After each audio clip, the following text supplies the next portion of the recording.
Adrián Marcelo hace un chiste bastante grave, pasadito de tono, sobre el feminicidio. Es cancelado, es atacado, se pasó de vergas y estuvo mal, pero no es lo mismo a que si Adrián Marcelo causara un feminicidio. Lord Marco Polo es un pinche ridículo y nomás hace personajes con máscaras y pelucas. O te sientas a ver tantito lo que hace y algo le vas a aprender. Sí. Porque si tú te sientas con esta mentalidad de este güey es de Monterrey, es otro tipo de comedia y la chingada, pues te vas a amargar todo el show y nomás vas a estar reviendo los defectos. ¿Ya tienes tú algún diagnóstico, verdad? Sí, todos. Soy un cóctel de diagnósticos. Okay. Tengo TDAH, por eso encontraba tanta satisfacción en consumir. Ustedes pueden investigar sobre eso. Las personas con TDAH somos más propensas a ser adictos porque todo este ruido en tu cabeza que causa el trastorno de déficit de atención se tranquiliza cuando tú consumes una sustancia. Tengo trastorno bipolar y soy maníaco depresivo. Ya estaba yo otra vez de tour. Ya estaba yo haciendo otra vez fechas de stand-up donde me subía al escenario. Yo quería cada vez que me subía a un avión que se cayera el pinche avión. No mames. Yo salía a la calle y quería que me cayera un pinche concreto encima. Yo no me tenía amor propio. ¿Qué onda? ¿Cómo están? Bienvenidos de nuevo cuenta a su podcast Integrando Mentes. Y seguimos grabando en la Ciudad de México. Estoy muy contento porque pues hemos traído muy buenos invitados. Ya saben que aquí lo importante en este podcast son los invitados que vienen a contar sus cosas, sus experiencias, a conocerlos sobre todo. Y el día de hoy pues, no es una excepción. La verdad es que hablando yo en lo personal, estoy muy contento porque son de estos episodios en los cuales cuando inicié este proyecto ya hace varios años, era de esas cosas que dije, yo quisiera algún día estar aquí sentado con el buen Richo Farri. Carnal, ¿cómo estás, güey? Bienvenido. Todo chido también, carnal. Qué bueno que te pudiste dar la vuelta, güey. Hey, un verdadero placer, un verdadero placer. ¿Cómo andas? ¿Todo bien? Todo bastante chido. Han salido bien las cosas últimamente, gracias a Dios. Qué bueno. Te he visto muy bien, güey. Digo, te quiero decir que te sigo ya hace mucho tiempo, güey, tu contenido. Ahorita me gustaría platicar un poquito de lo que has venido haciendo, también cómo han avanzado tus proyectos. Y pues quiero empezar por ahí, compadre. ¿Cómo iniciaste tú en el tema de la comedia? Sé que vienes desde Vine. Yo, te voy a ser sincero, Vine nunca lo consumí. O sea, no era como una red social que estaba ahí para mí. Pero sé que empezaste por ese lado, ¿no? ¿Ya tenías tú esta parte de querer hacer comedia, güey? ¿Querer hacer este tipo de videos? ¿O se fue dando conforme y salió la plataforma? No, ya hacía comedia en ese entonces. Ya como que era muy clavado. ¿Te acuerdas de esa época en la que Twitter era un lugar muy divertido? Sí. Que era un lugar donde podías no echar oscuro. Desmadre y no se te iban encima. Sí. O como que... Creo que cualquier cosa a la que le agregas mucha gente se va al carajo. O sea, siempre cuando es una peda masiva es cuando un güey se caga en tu lavabo y ese tipo ya de vale pendejadas. Madre, sí. Ajá. Entonces Twitter está en esa época que era muy divertido. Y seguía yo a varios, si les conocían en ese entonces, como Tweetstars. Ok. Y de ahí empecé a seguir a Gon Curiel y a los comediantes emergentes que estaban en Ciudad de México en ese entonces. Y desde un lado muy como... egocéntrico, lo voy a decir, me senté un día a analizar su comedia de stand-up y el Richie pendejo que trabaja en una oficina dijo, creo que lo puedo hacer mejor que esos culeros. Entonces me clavé con eso, me empecé a subir al escenario. La verdad es que se vuelve la liberación de dopamina que hay en un escenario es bastante divertida, bastante... relajante. ¿Es adictiva, güey? Te subes. Es bastante adictiva. Si quieres, ahorita profundizamos en ese tema. Me gustaría. Pero es bastante adictiva. Y de ahí empecé a hacer stand-up comedy. Y justo un comediante, que un amigo que se llama Alex Díaz, que ahora dirige especiales, que yo lo seguía en Twitter como Papá Poker Face. Ha dirigido 22 especiales, 23 con el mío que va a hacer ahora en Puebla. Que yo que para cuando salga esto ya estará muy seguramente hecho. Me dijo en alguna ocasión... Tu comedia se parece mucho a la de este comediante de Los Ángeles que se llama Chris D'Elia. Entonces empecé a seguir a Chris D'Elia, se me hizo muy, muy chistoso. Y recuerdo que tanto él como un rapero que se llama Tyler, The Creator, sacaron Vine. Y yo simplemente abrí Vine por seguirles el rastro a esos güeyes. Okay. Y eventualmente pues te clavas y dices, a ver, creo que yo puedo hacer esta pendejada. Que lo hacía de una manera muy informal. Era nada más divertirme, había 6 segundos. Recuerdo que en esa época mucha gente me decía como... es que la responsabilidad que conlleva hacer comedia en 6 segundos. O sea, como para mí realmente era sin ánimo a ser egocéntrico porque ni a presumir, porque ahora pues está TikTok, que se me hace mucho más complejo. Era como algo fácil, era como donde nomás soltaba mis pendejadas. Y a raíz de Vine, como en ese entonces no había tanta competencia, fue que pude tener mayor atracción de gente a los shows. Sí. Más tarde trabajé en Televisión Azteca. Tenía un programa donde hacía monólogos y sketches. Y hubo un momento en el que dije, creo que me quiero enfocar completamente al stand-up comedy. Y pues ahí fue donde empecé a enfocarme únicamente al stand-up comedy. Y en ese entonces hacía Vine. Tenía una cuenta como... creo una crítica a la extrema derecha. Que se llamaba Adolescentes Peligrosos. Con Alex Díaz, Papá Poker Face y con Chumel Torres.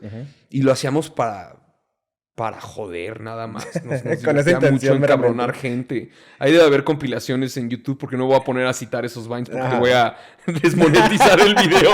Pero era como para encabronar gente pues y funcionaba. Nos fue bien. Ajá. Quien entiende el chiste, pues te sigue, agarra el pedo y de ahí fue como empezó todo a tomar fuerza, digamos. ¿Has visto una diferencia? Y me imagino que sí, pero yo lo he visto bastante en que antes pudieras hacer ese tipo de críticas, a lo mejor muy duras, para chingar gente, como dices, para molestar así, y la gente que tiene a lo mejor el mismo sentido del humor que tú, pues lo toma como tal, como el mismo sentido del humor, ¿no? Y a lo mejor dices, ay, bueno, la gente que no le gustaba, pues simplemente no lo consumía.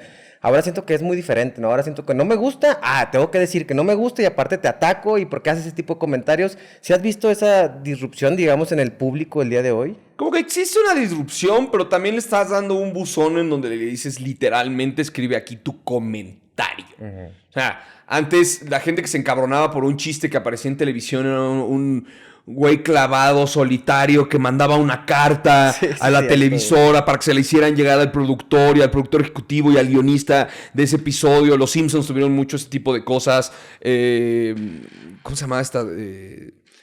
Love and the Married, Love and the Married. Que ahora hicieron un remake en México, ¿no? No recuerdo el nombre en español, Casado y con hijos, una cosa así. Okay. Y de igual manera recibían muchas cartas de gente que se quejaba porque se ofendían por X o Y chiste.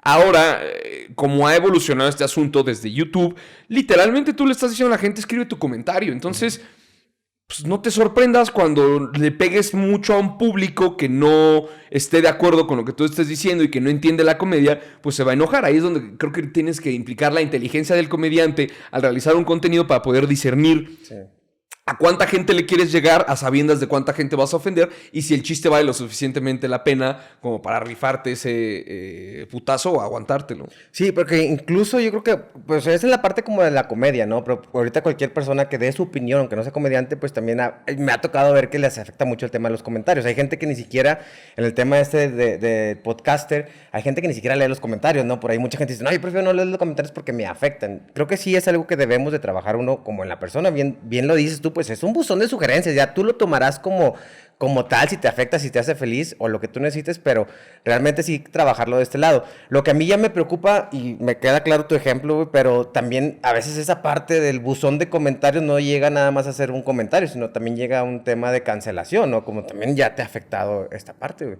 ¿Cómo lo vives esta parte de la cancelación? Creo que ya pasa esa línea de nada más tomar ese comentario a de repente tener a un montón de gente, güey, echándote hate y tratando de, pues incluso hasta quitarte proyectos y trabajo, ¿no?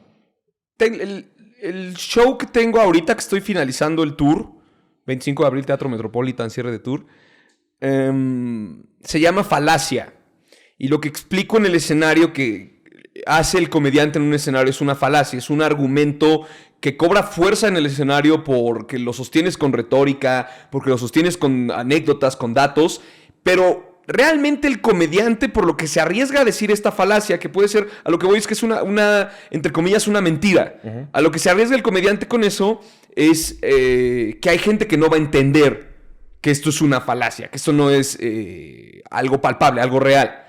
Quien sí lo entiende es tu público y es el que compra los boletos para los shows. El comediante le habla a esas personas. Entonces, yo le hablo a las personas que entienden mi chiste. Un claro ejemplo es Adrián Marcelo.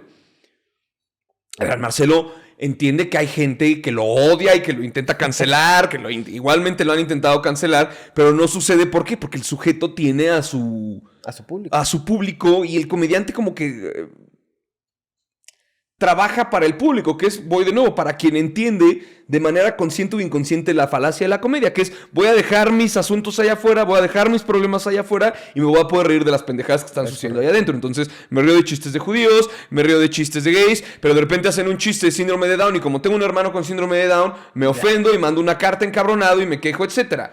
La responsabilidad del comediante es poder hacer comedia lo suficientemente buena que no tenga un argumento de regreso, más que se mamó este güey con su chiste. Sí, y ¿no? es un chiste, güey. Pero cuando tomas ese riesgo entiendes que hay gente que le va a ofender y le pasa a Dave Chappelle, le pasa a Ricky Gervais, le pasó a Matt Rife con su nuevo especial, que hay gente que no entiende bien esa línea, pero desde años atrás el comediante era el bufón. Y era el güey que se atrevía a burlarse del rey a sabiendas que lo podían decapitar. Entonces, lo que dice un comediante y rapero que se llama Zach Fox, cuando golpeó Will Smith a Chris Rock en los Oscars, es como, tampoco somos Jedis, güey. Tampoco somos Jedis que tenemos una fuerza, un campo, como que nadie nos pueda tocar. Exacto. Somos simples mortales. Entonces, tú sabes lo que puedes causar con tu comedia y está en tu inteligencia ver hasta dónde llegas con un chiste para poder pegarle a más público o a menos público. Y un claro ejemplo es Jerry Seinfeld. A Jerry Seinfeld lo ama la gente, porque el sujeto ni siquiera dice groserías en sus shows. Correcto. Esto lo has aprendido, o sea, te escucho y yo sé que tienes una trayectoria ya de muchos años, compadre, y te escucho hablar, digamos, como de esa forma profesional en la comedia muy maduramente, güey.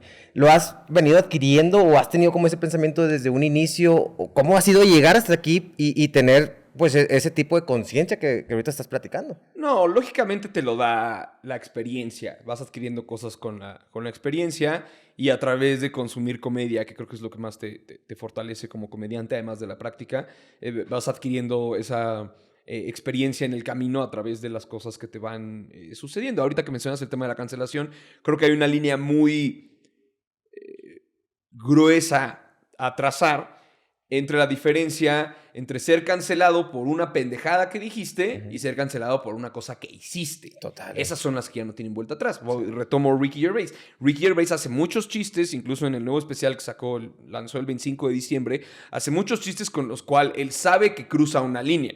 Sin embargo, en ese tour vendió... Déjame checar el número para no cagarla, porque hay mucha diferencia de cifra. Armageddon se llama el especial que turió y que lanzó en Netflix, que lo mete en problemas. Mira, no encontré la cifra de todo el tour, pero en un solo show vendió 1.41 millones de libras. Nada más en un show de ese tour.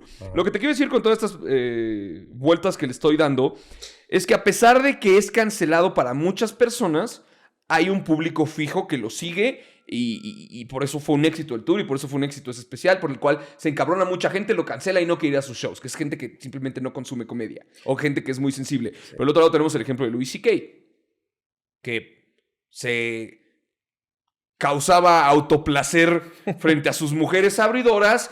Ahí sí cruzas una línea en la que estás en lo que está mal y eso te cancela. Entonces Louis C.K. no volvió a tener el mismo impacto, no volvió a tener la misma cantidad de contratos porque la gente puede discernir entre, es un chiste, es una pendejada y decir, no, esto sí afectó gente, esto sí está mal. Sí, ya se estás metiendo con alguien que ese acto que tú estás haciendo ya nada más se deja en palabras, sino en una acción, ¿no? Sí, creo que esa es la gran... diferencia de una cancelación. Voy de nuevo con Adrián Marcelo. Adrián Marcelo hace un chiste bastante grave, pasadito de tono, sobre el feminicidio.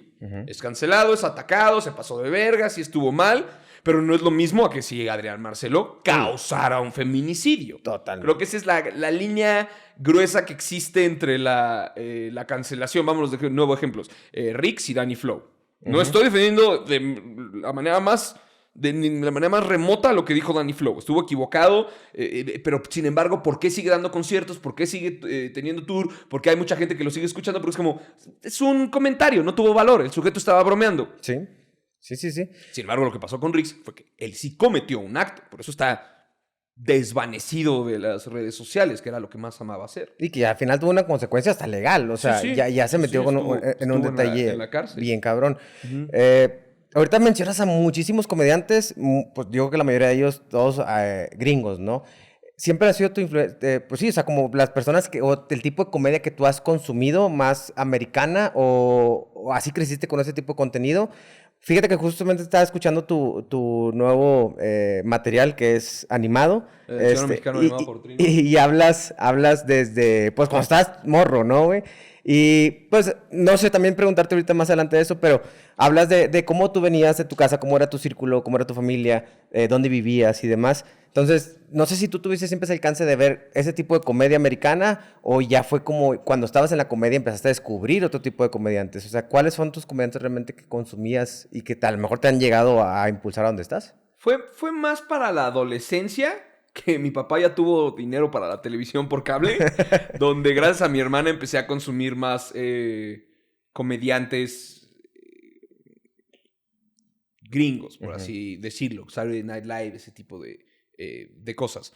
Lógicamente, cuando empezó a cobrar aquí fuerza el stand-up comedy, empecé a consumir comediantes mexicanos, pero lo que yo creo fielmente, y esto no es un comentario que viene desde malinchismo, es que tanto los ingleses como los estadounidenses llevan muchísimo más tiempo dedicándose al entretenimiento como industria. Sí. Estamos hablando que un late night show, por ejemplo, Jimmy Fallon, que es de los más reconocidos en Latinoamérica, Jimmy Fallon o Jimmy Kimmel, cuando sucede hay un ensayo antes, se corren varias veces los chistes, cuando graban sitcoms, que son comedias con público en vivo, se graban 3-4 tomas distintas en las que hay distintos chistes para tomar la mejor toma.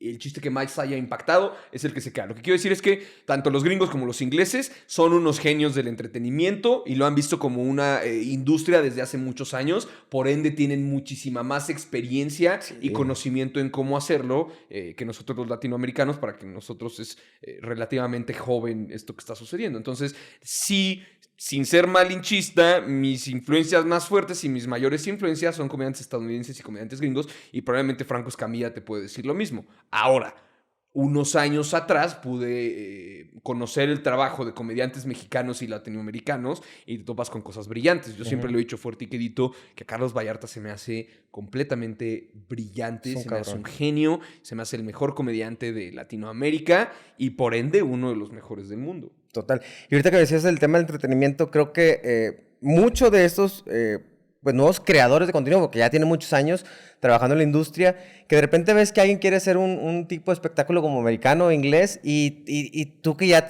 obviamente ya con esta parte de la apertura de las redes, ya puedes hacer una comparativa y dices, no, güey, no está chido. Pues no está chido la comparativa con un producto americano, obviamente por lo que mencionas tú, que hay una larga trayectoria, que tienen mucho tiempo en el entretenimiento, pero la verdad es que también hay que agradecer esa parte de, güey, lo estoy haciendo, pues tienes que empezar de alguna otra forma, ¿no? Eventualmente, pues esperemos que haya muchos más productos aquí en México que pudieran ser más rentables, que pudieran tener un alcance mayor y que pudiéramos ver una producción, digo, pasó en su momento con otro rollo, ¿no? O sea, que era una producción súper grande, había talento internacional, pero ya ahorita los nuevos comediantes, sobre todo, he visto que han intentado hacer nuevos proyectos y les ha ido bastante bien, aunque a lo mejor no han quedado tanto tiempo en red, digamos, en las redes, pero les ha funcionado bien y creo que eso también a uno como creador te da como la apertura de decir, güey, pues si él lo intentó, agarras esas bases y pues tratas de mejorarlo, ¿no? O sea, siempre como ir más adelante.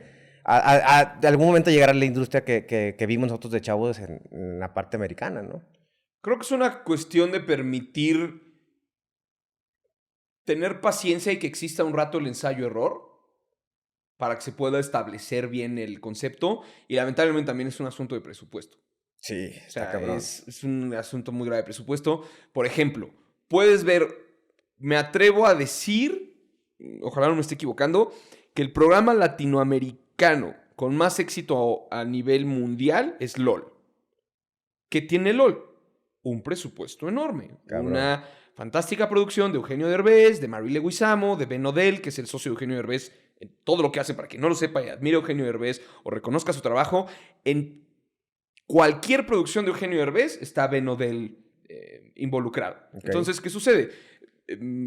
Amazon, siendo una de las plataformas más importantes, invierte una cantidad de dinero bastante grande en poder trabajar con Endemol y poder trabajar con Boomdog, estas productoras que llevan un muy buen rato trabajando, existiendo y haciendo reality TV. Puede invertir en un foro, puede invertir en el sueldo de los comediantes que ingresan, puede invertir en la enorme producción, porque he tenido la fortuna de estar tras bambalinas de LOL, porque les pedí, les dije un día, déjenme estar en la producción. Quiero saber cómo se hace esto. Cómo hay ensayos para el Brillas o te humillas, ensayos que no ven el resto de los comediantes que están en la casa.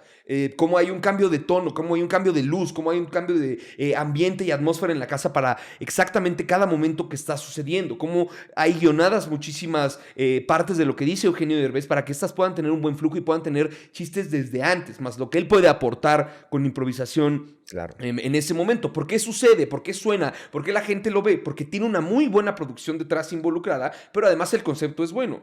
Porque como tuvo éxito en un inicio, se dieron el lujo de evolucionarlo y poder invertirle más cantidad. Y si tú comparas la primera temporada de LOL con la temporada más reciente, es completamente distinto. ¿Por qué? Sí. Porque dejaron envejecer el producto y permitieron tener esos errores que son normales, que es lo que indica la mayéutica, el ensayo-error. Las primeras veces que toques la flauta nunca van a ser iguales a cuando lleves años de práctica, para que el concepto pueda ser mágico, pueda suceder y el público lo consuma. Entonces, yo creo fielmente que es una cuestión de permitir que se dé la práctica, porque somos muy jóvenes como industria de entretenimiento, y de otra manera que se dé un buen presupuesto para que se puedan hacer bien las cosas. Sí. LOL tiene una cantidad de guionistas impresionante que apoyan a los comediantes, que te puedo decir que en la temporada en la que yo estuve, que fue la temporada número 2, no contábamos con guionistas de apoyo.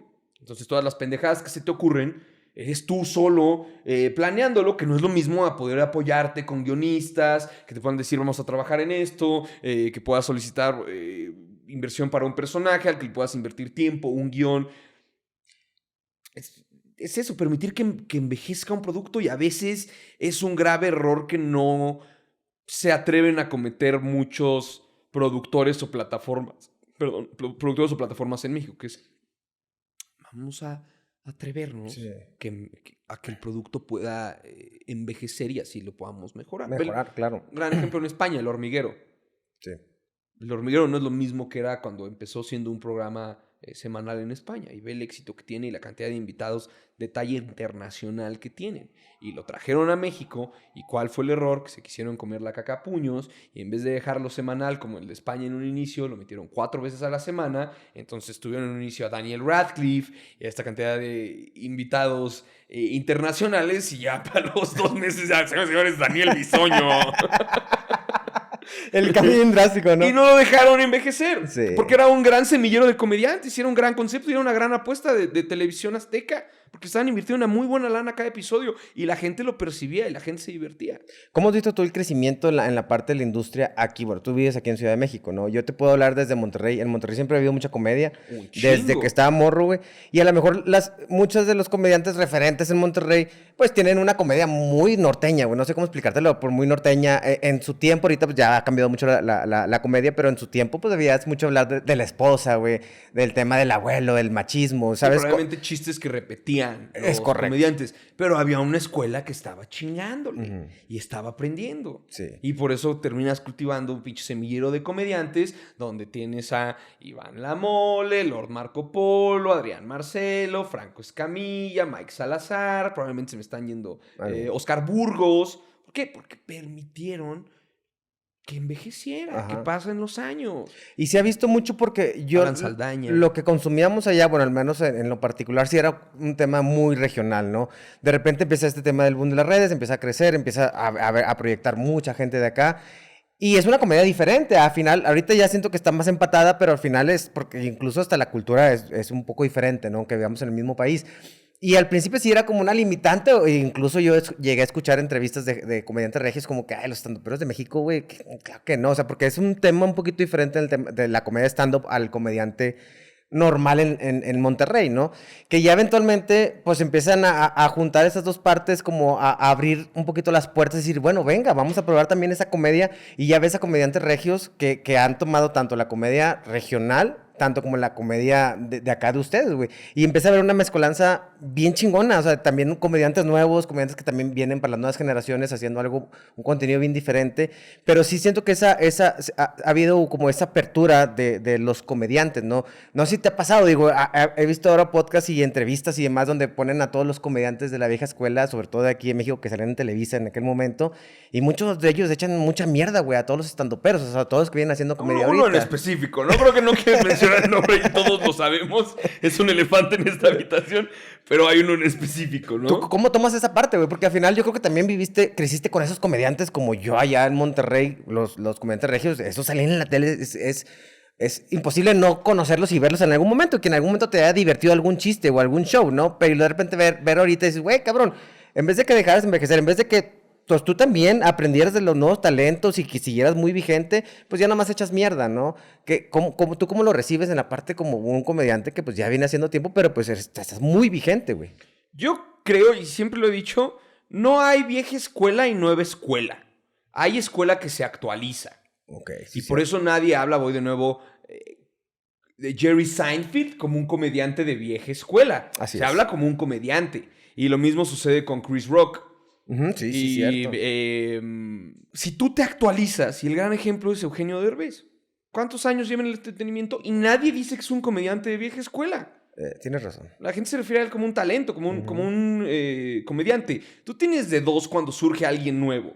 Te puedes poner celoso de que la cotorriza está teniendo millones de views a la semana y encabronarte y decir, es que dicen puras pendejadas. O te puedes sentar, dejar tu ego a un lado e idolizar tantito y decir, ¿qué le puedo aprender yo a esta persona para poder mejorar en mi práctica? Voy a utilizar un ejemplo probablemente muy burdo, pero Led Zeppelin, para poder hacer el sonido que hizo, que marcó una generación, escuchó mucho rock y mucho blues, que incluso de repente se le incluso culpa por imitarlo. Pero lo que sucedió con Led Zeppelin es que en ningún momento dijeron, esos güeyes están muy viejos, nosotros vamos a sonar distinto. No, te permites tener una apertura que te dé la oportunidad de conocer y recibir influencias. En vez de escupir tus pinches celos al otro y demeritar su trabajo y mandarlo al carajo, si utilizas tantito tu inteligencia, dices, voy a ver qué puedo aprender de esta persona para yo seguir evolucionando y que no se me conozca como vieja escuela o nueva escuela, sino como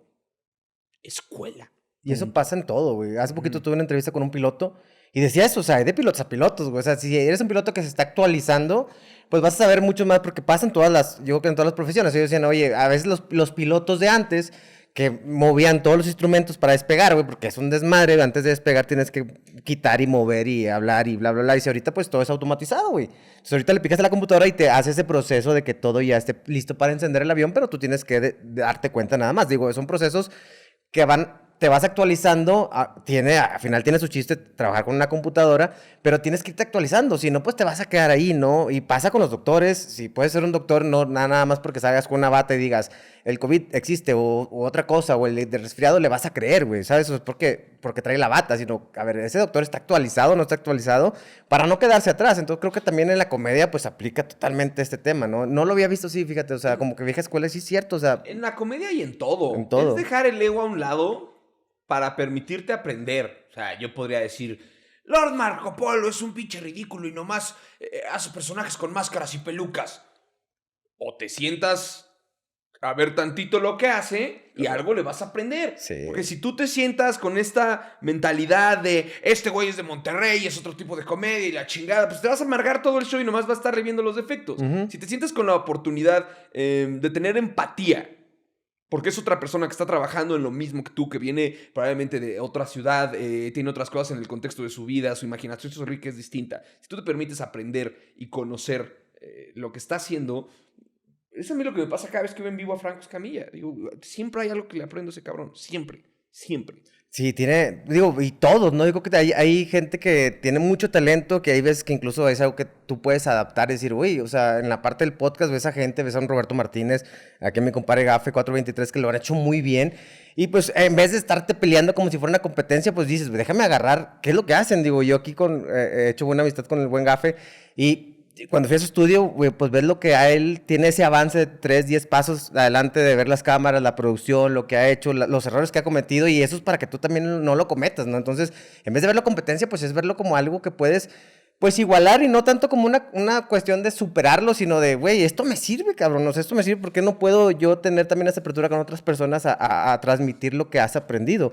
Y que eso te haga mejor comediante, mejor podcaster, mejor persona, mejor profesionista, ¿no? O sea, yo creo que siempre tenemos que estar actualizándonos y estarnos viendo así, de esa manera, de una manera en la cual podemos seguir aprendiendo siempre, güey, para no quedarnos como estáticos, ¿no? Y entender que cada quien tiene su contexto. De eso se trataba mucho las entrevistas que hacía Ñam Ñam Extravaganza. Chingón Que era proyecto, como decirle a la gente, mira cómo cualquiera de estos cabrones que traigo al programa tiene una historia.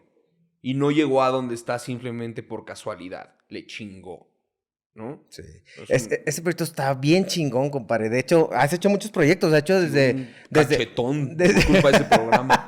Has hecho desde cine, pues comedia obviamente, pero quitando un poquito la comedia, los demás proyectos que has hecho, un cortometraje que lo sacaste el año pasado, que estuvo genial, ese me lo aventé, estuvo muy chingón. Claro, en YouTube. ¿Cómo lo haces, o cuál de esos proyectos has abrazado bastante? O sea, que digas, aparte de la comedia, que sé que te gusta un chingo, güey, que estos otros proyectos que has hecho que no tienen mucha relación con la comedia, o obviamente alguna esencia, pero ¿cuál de estos te ha gustado más, te ha apasionado más, güey?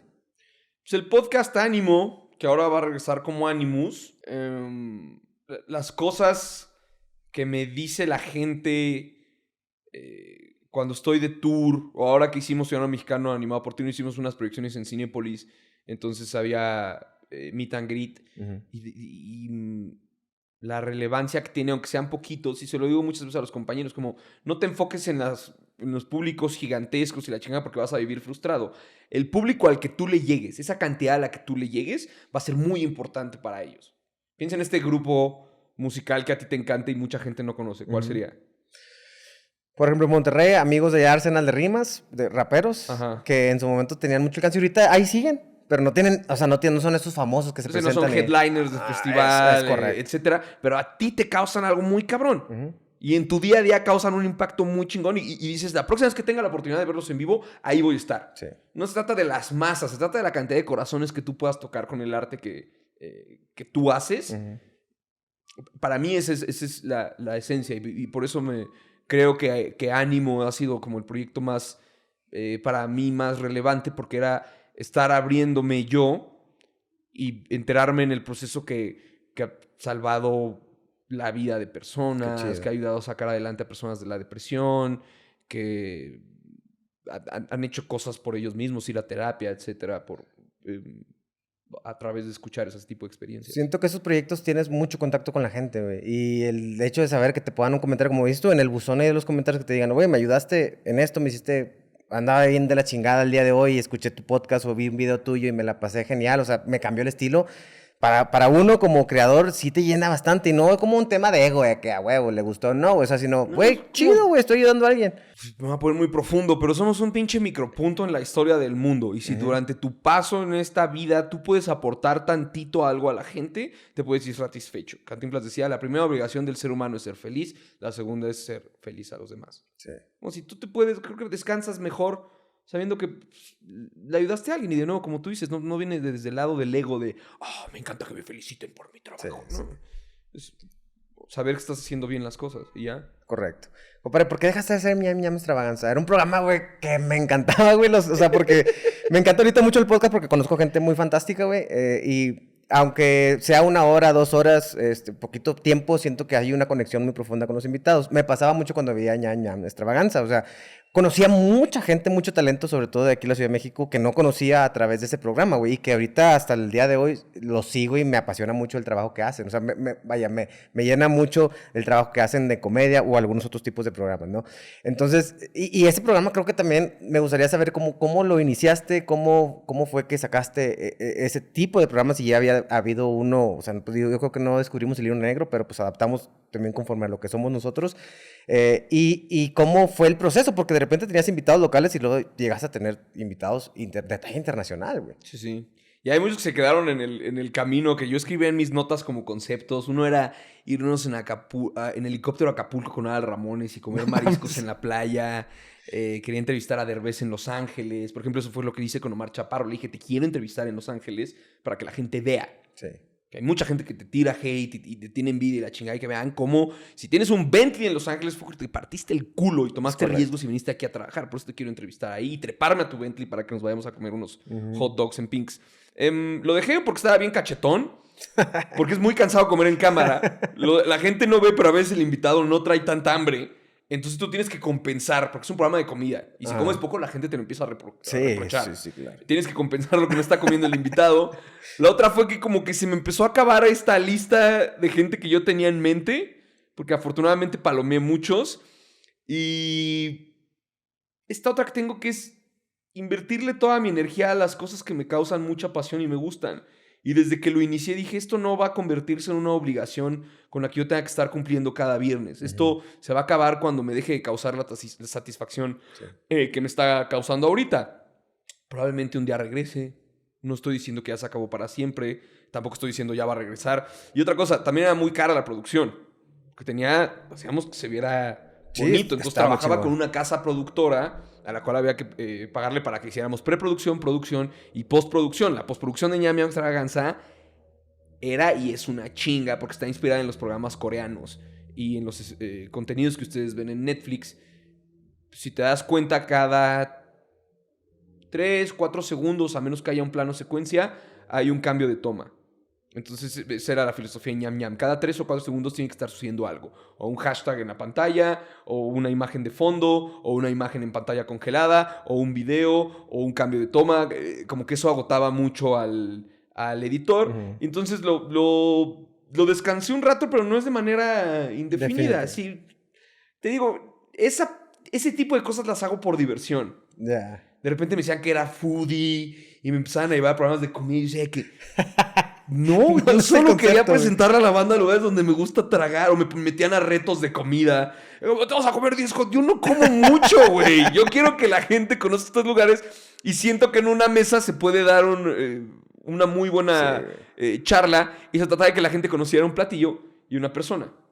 Y específicamente era personas que yo admiro para que la gente pudiera entender lo que han tenido que sacrificar para poder estar ahí y el motivo por el cual las admiro. De nuevo, probablemente regrese un día, probablemente no. Todo se trata de mi agenda y mis ganas de hacerlo.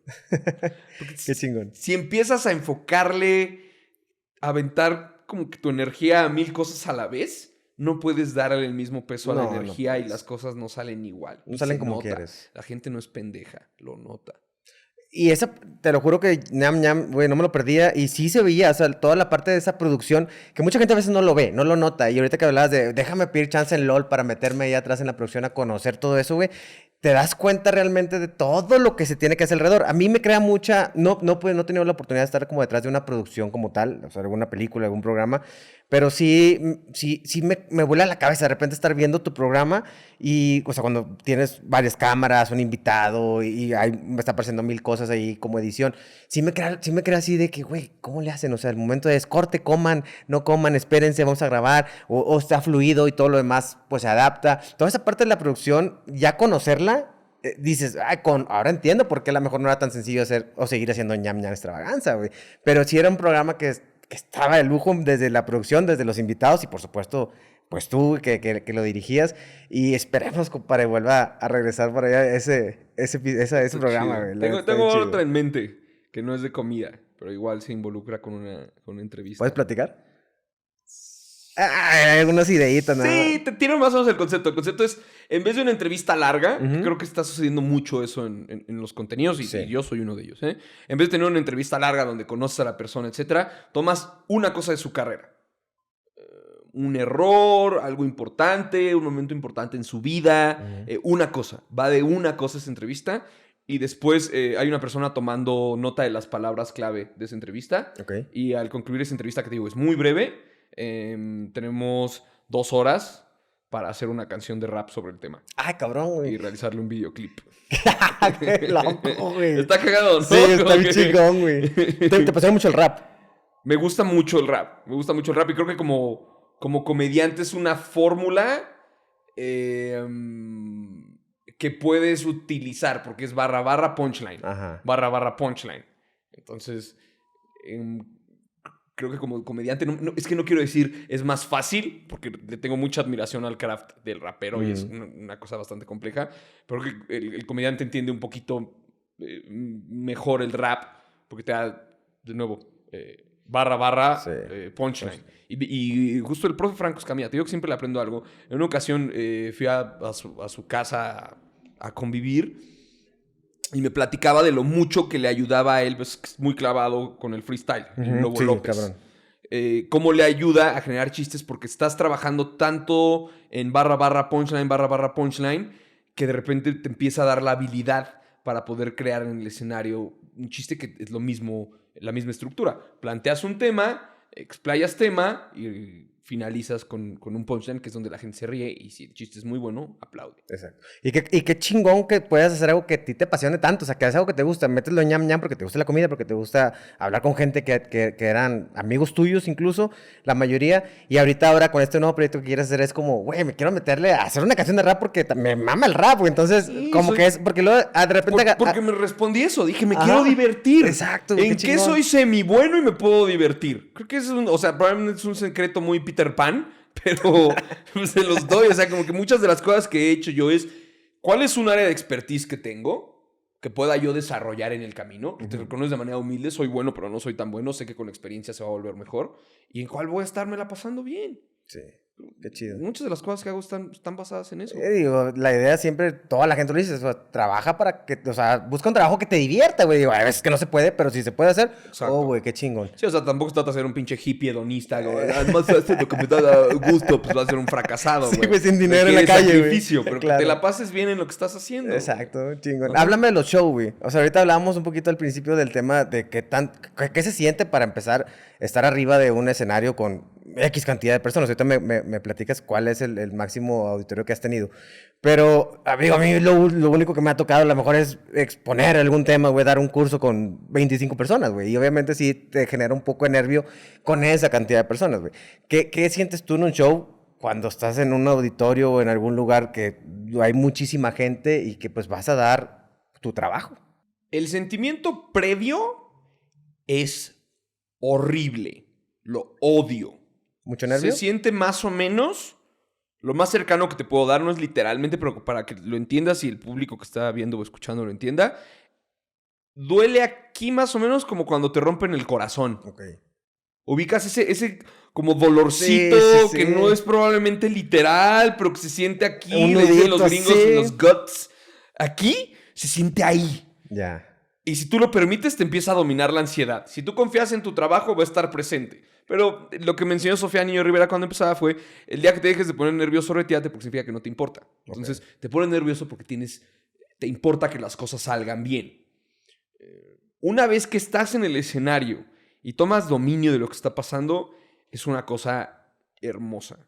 Es muy bonito, es muy liberador.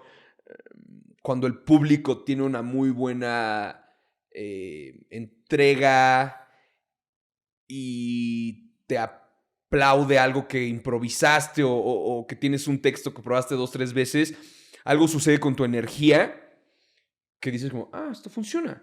Entonces me dan chance de más hacerlo. Sí. Muchas veces cuando te bajas del escenario te dicen, te mamaste, diste un show cabrón. Es como, no, el público me ayudó a dar un show cabrón porque me permitió jugar.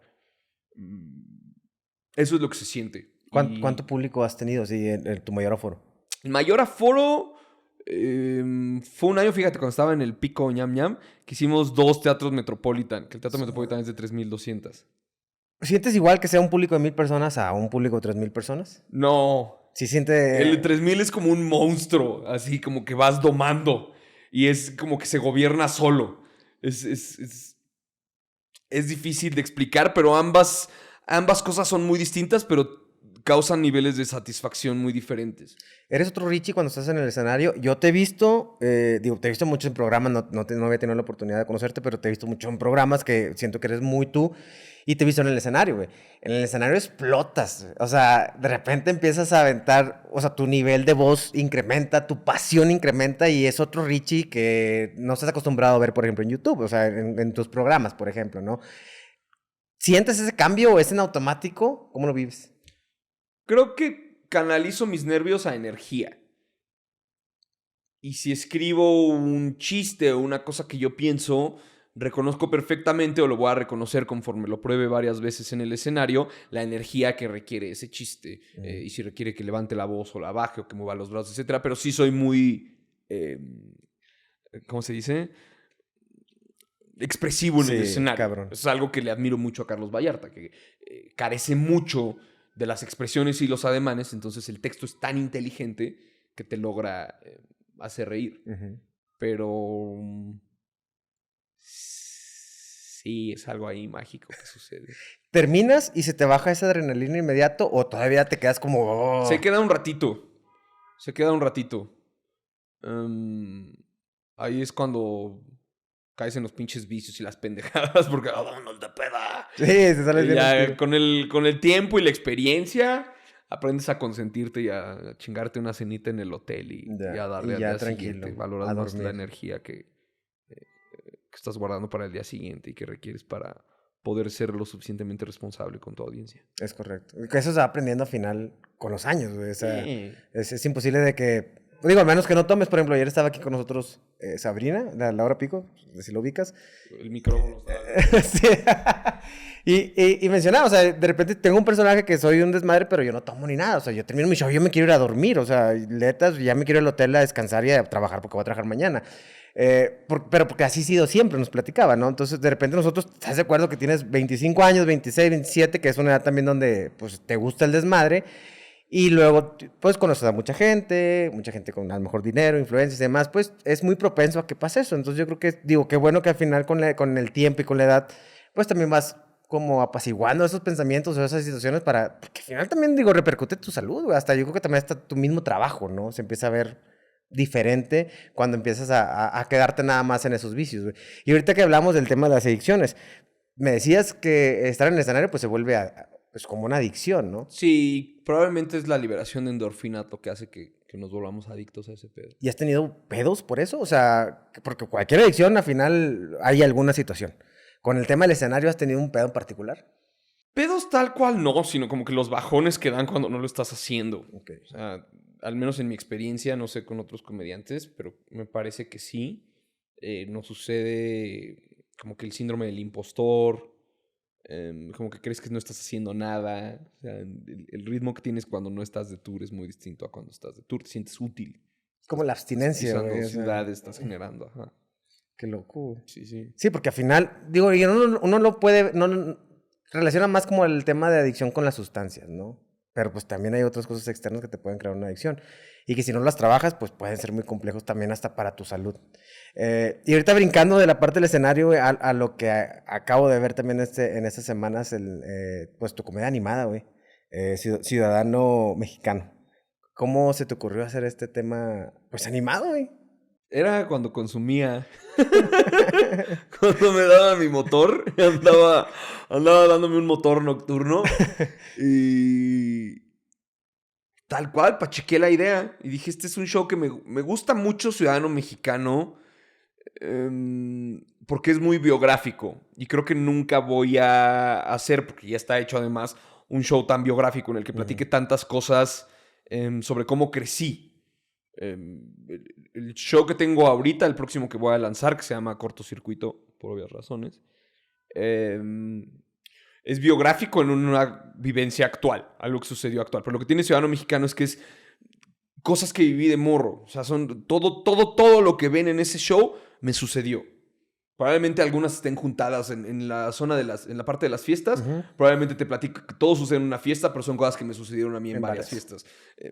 Entonces dije, todas estas vivencias biográficas me gustaría que la gente las tuviera como en caricatura para que se les presentaran de manera literal. Sí. Y recordé que Dane Cook tenía algo similar. Mucha gente me ha mencionado lo de Polo Polo. Es como que es una manera de darle un approach distinto a un show de stand-up, animarlo. Y siempre he admirado muchísimo a Trino. Y dije, pues está chido hacer una colaboración. ¿Pensaste en él inmediatamente cuando...? Sí, primero pensé en hacerlo con varios ilustradores distintos. Pero luego dije, como quiero que sea conciso y admiro admiro mucho a Trino. Y es ese tipo de cosas que te digo que las haces por... Sí, me voy a atrever a decirle así. Por amor al arte. Por darle un regalito al público. Por hacer cosas distintas. No las haces necesariamente por el éxito o por el dinero que puedan generar, sino como por colocar un bloquecito en la cultura popular. Sí. Y decir, esta pendejada ahí va a estar. Pero, o sea, yo creo que yo te lo digo de este lado como público, güey, se nota. O sea, se nota que ese tipo de contenido no es como para, ay, güey, quiero ser más famoso, quiero llegar a que esto se haga. Sino que es como algo de que, güey, me gusta, creo que me dio la idea, como bien lo mencionas que te llegó ahí a tu cabeza. Con algunos hacks, pero... Y luego ya lo aterrizas y es como, güey, pues porque me gusta, me apasiona y eso se ve en el producto final, güey, o sea, se ve y se agradece como público, güey, la verdad está bien chingona. También igual pasó con el cortometraje que vi ya hace un par de meses. ¿Cómo fue también esa idea de hacer un cortometraje? A mí me buscó Luis Gerardo Logar, que es este morrito guionista y director, que se había inspirado mucho, es muy fan de Paul Thomas Anderson. Y Paul Thomas Anderson, después de ganar el Oscar por no recuerdo qué película, le dijeron, ¿qué sigue para ti? Y dijo, voy a hacer un drama con Adam Sandler. Y en ese entonces Adam Sandler no había hecho dramas. Entonces todos dijeron así como, ¿qué pedo? Pendejo. Y se llama Punch Drunk Love la película y gustó mucho. Entonces me dijo este güey que tenía ahí como una especie de fetiche en hacer algo similar a lo que había hecho Paul Thomas Anderson. Y desarrolló esta idea sobre un comediante que deja de escuchar las risas. Yo me senté con él a modificar el guión para que se tratara de este asunto, no solo dejar de escuchar la risa, sino de la responsabilidad que tiene el comediante. Sí. De lo que estábamos mencionando al principio del tema. Como que no te sorprenda cuando tu público se encabrone y no lo escuches reír, porque no hiciste tu tarea de estudiar qué es lo que quiere el público. Tú escuchar al público. Sí, quieres que la audiencia te escuche, pero tú escucha a tu audiencia para poder satisfacerla de la manera correcta. ¿Te gustó hacer el cortometraje? Sí, me divertí mucho. Aparte, lo divertido de hacer cosas de producción baja es que todo es en chinga. Cuando es una película es, no, descansen 2 horas, vamos a reemplazar la cámara. Aquí es como, rápido, tenemos que hacer la toma porque tenemos que movernos de locación. Y decía, chinga, vámonos. Se me va a caer la fila de la cámara. Sí, la sacamos en... Hoy te mentiría, no recuerdo si 2 o 3 días durante la pandemia. No mames, güey, en corto, güey. Sí, ¿Eso fue antes de tu episodio? Sí, muchísimo antes. Pero quedó perfecto porque cuando salí del episodio, cuando salí de la clínica, lo subimos y todos de que no manches. Oye, platícame un poquito acerca de ese episodio que te pasó, güey. Digo, creo que muchos nos dimos cuenta en los lives que estuviste haciendo y más allá del chisme que se pudiera generar todo esto, ¿cómo lo viviste tú, güey? O sea, a mí me interesa mucho el tema de la salud mental porque mi esposa es psicóloga, tenemos allá en Monterrey un centro de psicología. Yo no soy psicólogo, pero pues obviamente conozco del tema por lo mismo. Y siempre que hay un tipo de situación así con mi invitado, me gusta como mencionarlo porque pues es como una puerta que podamos abrir y llegar a más personas, güey. ¿Cómo lo viviste tú en esa parte? No lo que se veía en cámara, porque pues eso a lo mejor era muy obvio las acciones, pero tú como persona, en ese momento cuando empezaste con el episodio, hasta cuando estuviste en la clínica, ¿cómo fue todo ese proceso para ti, güey? Todo fue actuado para llenar los shows. Me da risa que hay gente que piensa eso. Que así, güey. Hice un cagadero en mi vida para meter 200 personas en Oaxaca.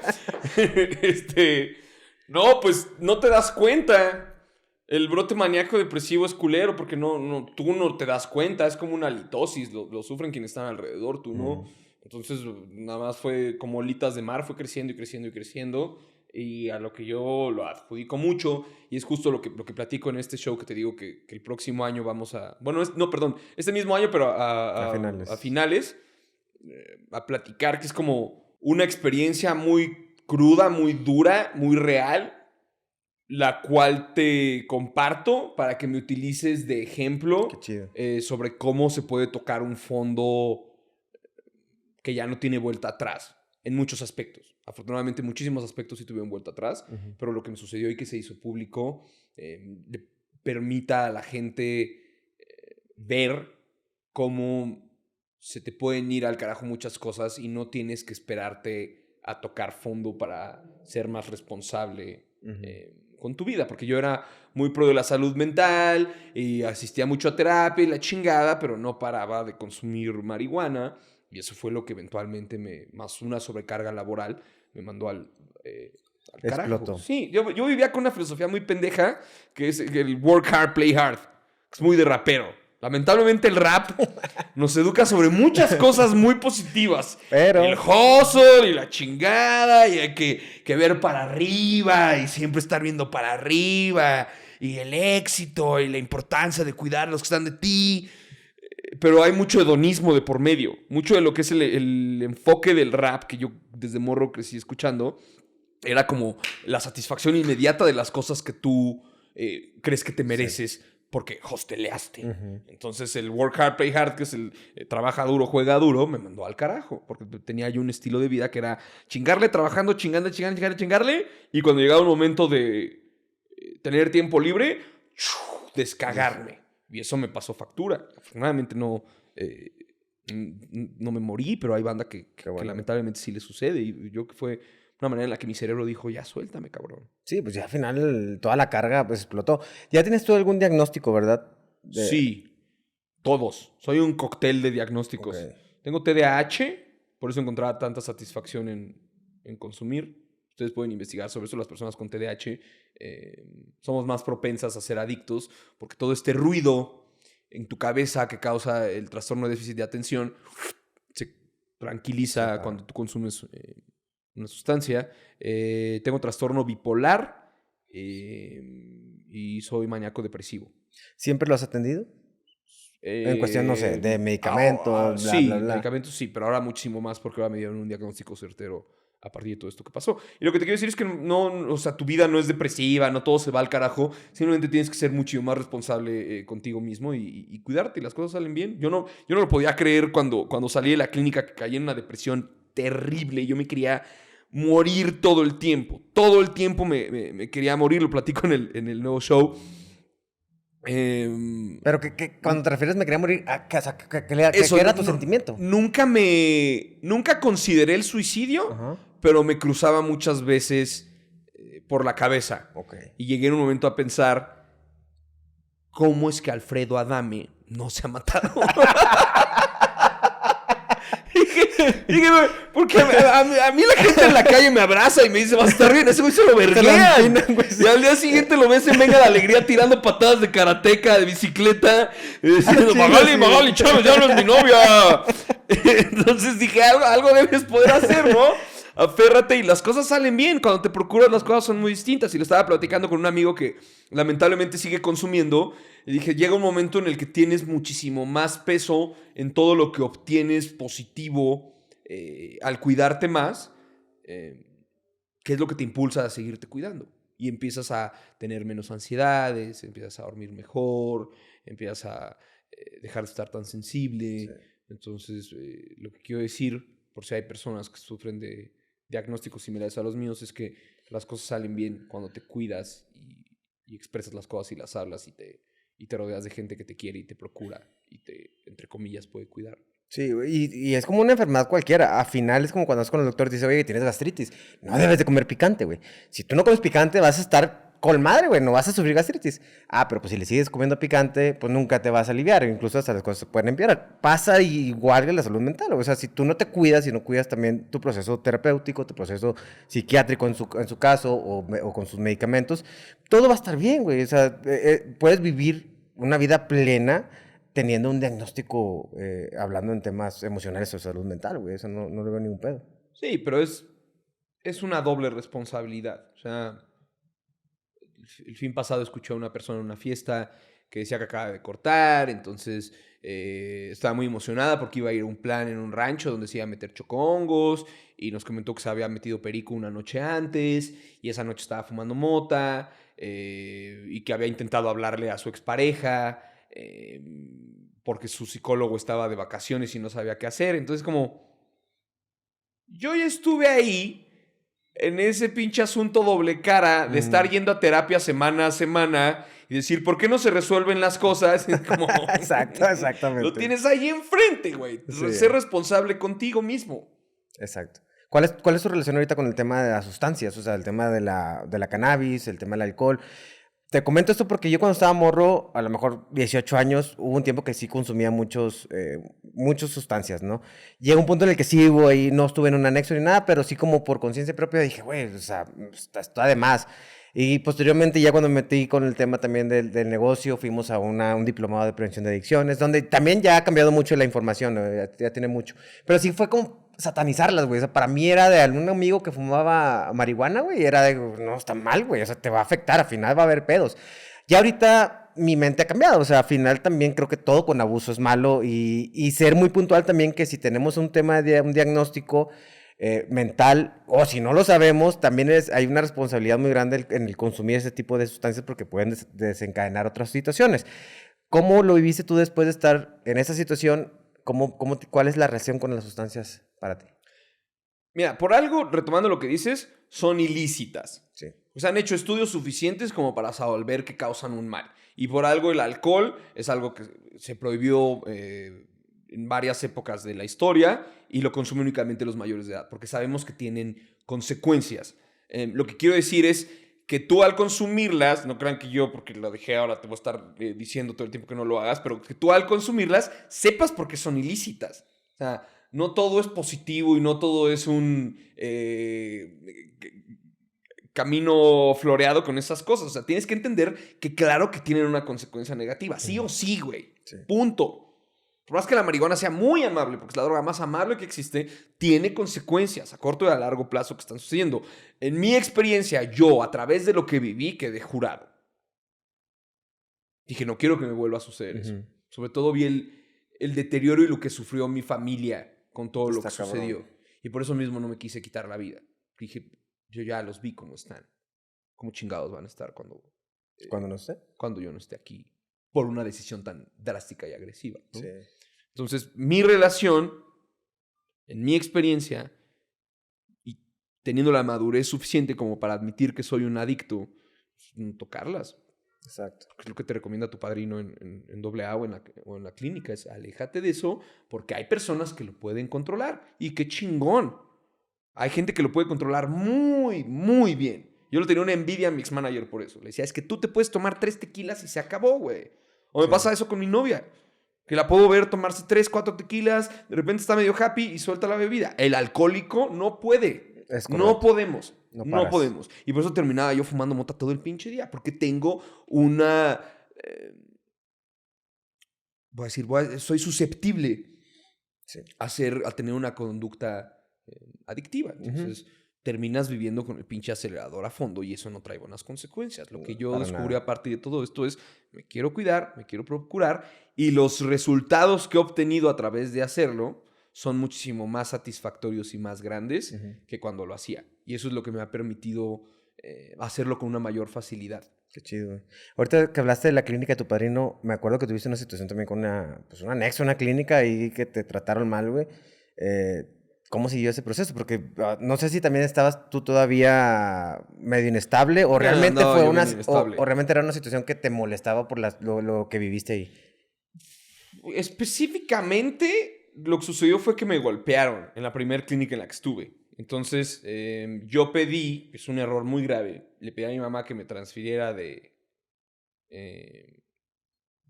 clínica y en ese inter me le escapé a mi mamá.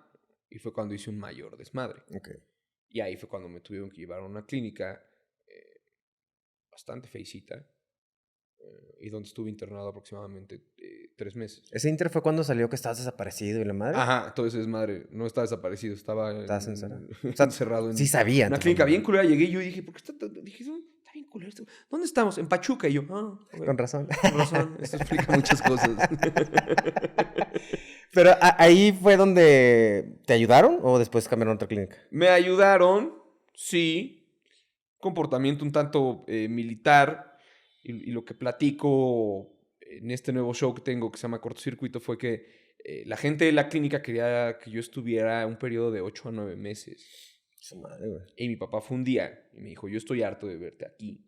Estaba yo viviendo la peor depresión que he tenido en mi vida. Estaba yo muy deprimido, era un trapo mojado. Y me dijo, tú entraste a esta clínica porque tenías un brote maníaco depresivo. Ya no lo tienes. Me dijo, sin embargo, yo reconozco que tienes una adicción a la marihuana y que eres un adicto al alcohol y a la marihuana y a lo que se te pueda llegar a presentar, que no consumía en grandes dosis, pero sí llegué a consumir. Me dijo, si tú me prometes a mí que no vas a recaer en esas sustancias, yo te saco ahorita mismo. Y es precisamente esa promesa la que me dio en un inicio la fortaleza para no recaer. Poder cumplir esa promesa y no volver a fallarle a mi familia. Porque en un inicio, y se lo he comentado con otros adictos rehabilitados, no tienes suficiente autoestima como para hacerlo por ti. Porque siempre te dicen, hazlo por ti, puta. ¿Cómo si no me quiero, güey? Es correcto. Yo quería todo el tiempo, porque ya estaba yo tureando. Ya estaba yo otra vez de tour. Ya estaba yo haciendo otra vez fechas de stand-up donde me subía al escenario. Yo quería cada vez que me subía a un avión que se cayera el pinche avión. No mames. Yo salía a la calle y quería que me cayera un pinche concreto encima. Yo no me tenía amor propio. ¿Cómo creció ese amor propio? A través de la terapia. Un terapeuta, Carlos, me empezó a poner en cara como, mira, valórate. Esto es lo que tienes. Esto es lo que tu novia ve en ti. Y gracias al amor que le tengo a mi novia, gracias al amor que le tengo a mi familia, gracias al amor que le tengo a mis amigos, en un momento en el que no me quería a mí y no podía hacer las cosas por mí, lo hice por ellos. Y ha pasado el tiempo suficiente a través de terapia, amor propio, experiencias, etcétera, como para poder reconocerme a mí y decir, lo hago por ti, Ricardo. Estás en esa lista. Pero en un inicio, si alguien está viviendo algo similar, hágase a la idea que hay que aferrarse de otras personas. Si no estás teniendo ese amor propio, que creo que nos sucede a muchos, no lo tienes. No tienes una autoestima cuando acabas de salir de un momento así. Ofréceselo a otras personas. Porque no las quieres ver mal. Exacto. En la primera clínica había un morrito bien pendejo. Hijo de su madre. Y nos dijo un día, es que yo ya estoy harto de que mi familia gaste en esto y de preocuparlas. Y ese día lo fue a visitar su familia. Algo pasó que se peleó con ellos y el güey fue a fingir que se colgaba en el cuarto con una sábana. No. De berrinche. Ni siquiera se fue a colgar en serio. Lo hizo para llamar la atención. Y lo que sucedió es que si tú en una clínica tenías un intento de suicidio, te tenían que colocar una sombra, que es una persona que te sigue absolutamente todo el día en todas tus actividades para que no hagas una pendejada. Y ese día le dije a ese güey, eres un incongruente de cagada, güey.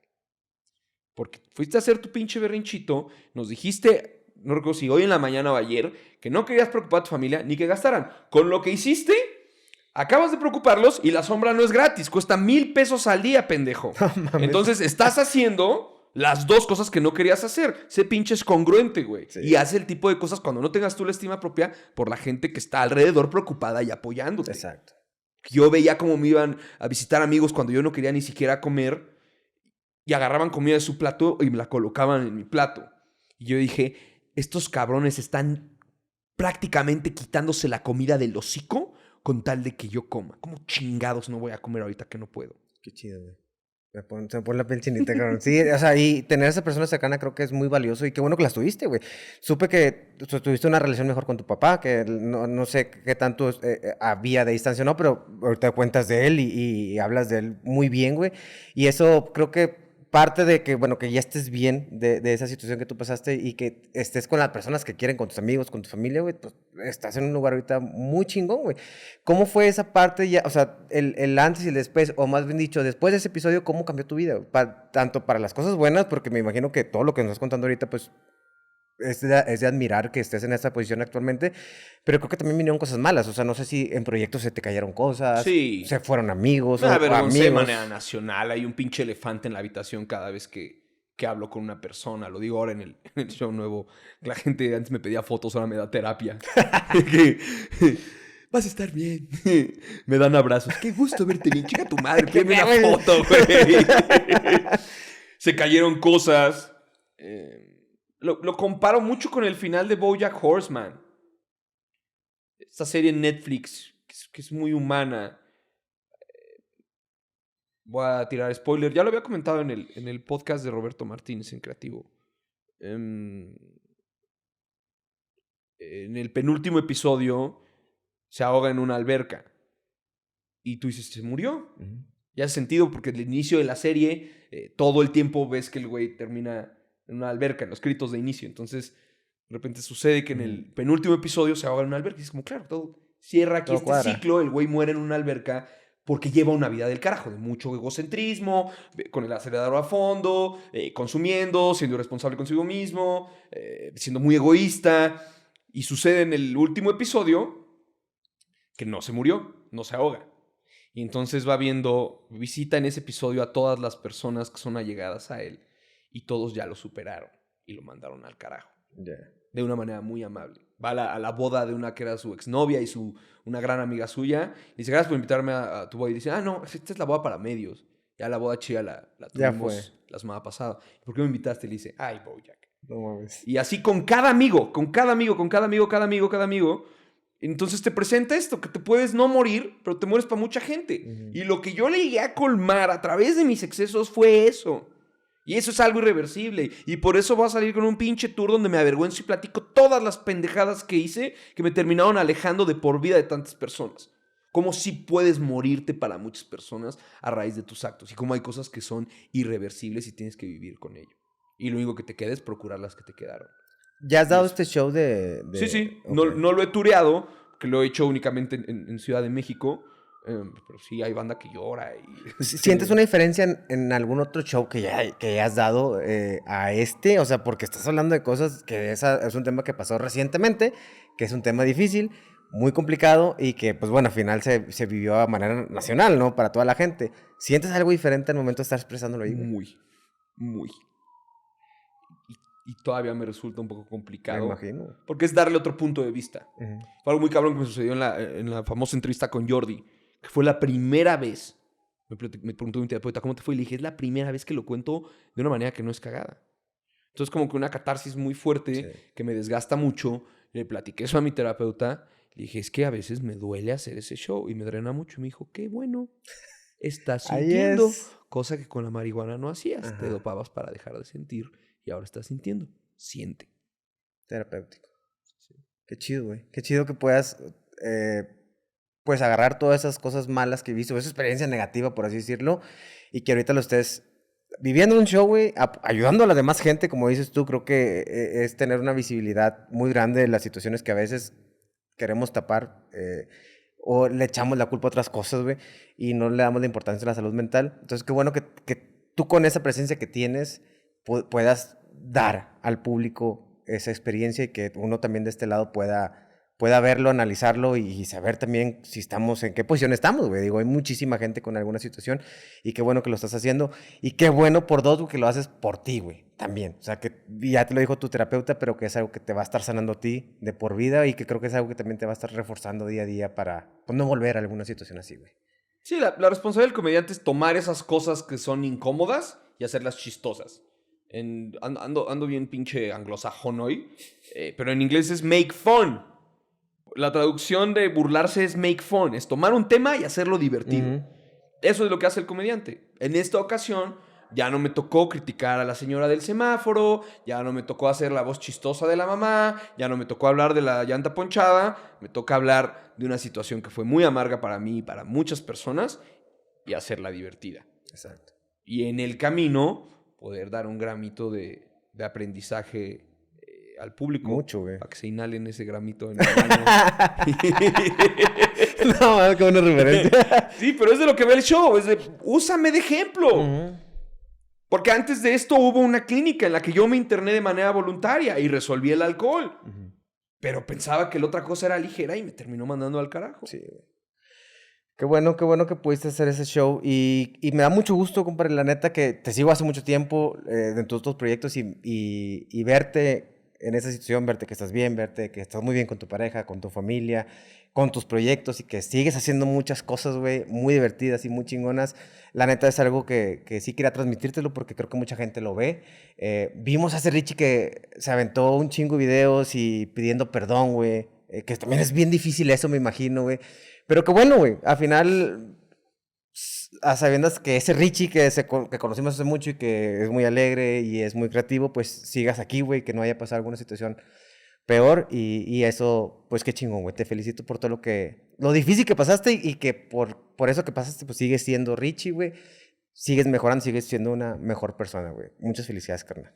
Hay que hacerse responsable de sus actos, es todo. Es correcto. Richie, te agradezco mucho tu tiempo, carnal. Muchas gracias a ti. Buena plática. ¿Qué viene para el 2024, güey? Falacia, el especial, va a estar disponible en YouTube. Todavía no tengo claro cuándo, pero espero que sea para entre mayo, junio, julio.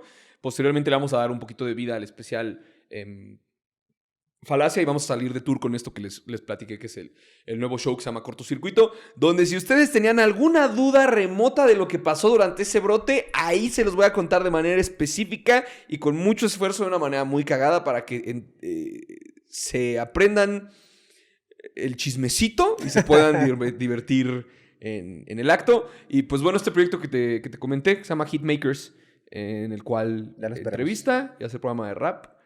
Canción de rap. Ya lo esperaremos, ¿verdad? Ahí vamos a estar. Animus, el podcast. Ya para cuando salga esto ya va a estar fuera. Chéquenlo, está en YouTube, en Spotify, en mis redes Animus con Hugo Blanquet, donde estamos tratando pues justo este tipo de temas. Perfecto. Richie, pues muchas gracias de nuevo, güey, por tu tiempo. Gracias a ti. Por la plática, estuvo muy chingona. Sí. Te agradezco mucho. Y, bandita, pues a toda la gente que nos siguió hasta acá, hasta el final del video. Ya están en las redes aquí pasando todo el video del buen Richie. Ya lo van de conocer, claro. Esperen su nuevo proyecto y esperemos pronto también regresar con Ñam Ñam Extravaganza. Anda sobres. Bandita, nos vemos. Gracias a todos. Gracias, Richie.